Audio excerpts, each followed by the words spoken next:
আপনারা ওয়াদা করলে আমি শিখাবো, আর না হলে আমরা অন্যদিক চলে যাই, এই আলোচনা করব না। কারণ সে আলোচনা, সে ওয়াজ আমি করতে চাই না। যে ওয়াজ মুখস্থ ওয়াজ আমি করে যাব, আপনারা শুনে চলে যাবেন, লাভের লাভ কিছু হবে না। আমরা ওয়াজ বাড়িতে নিয়ে যাব না এখানে রেখে যাব? বাড়িতে নিয়ে যাব। বাড়িতে নিয়ে যেতে হলে ভালো করে মনোযোগ দিয়ে শুনে শিক্ষা গ্রহণ করে এটাকে আমল করব, কাজে পরিণত করব, বাস্তবে প্রয়োগ করব, সে নিয়ত করে তারপরে যেতে হবে। ঠিক আছে তো ইনশাআল্লাহ? আল্লাহ তাআলা আমাদেরকে সে তৌফিক দান করুন।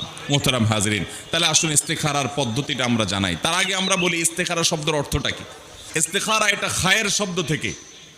ইস্তেখারা মানে হলো কল্যাণের দোয়া করা, কল্যাণ প্রার্থনা করা, তলবুল খায়ের, আল্লাহ তাআলার কাছে ভালো চাওয়া।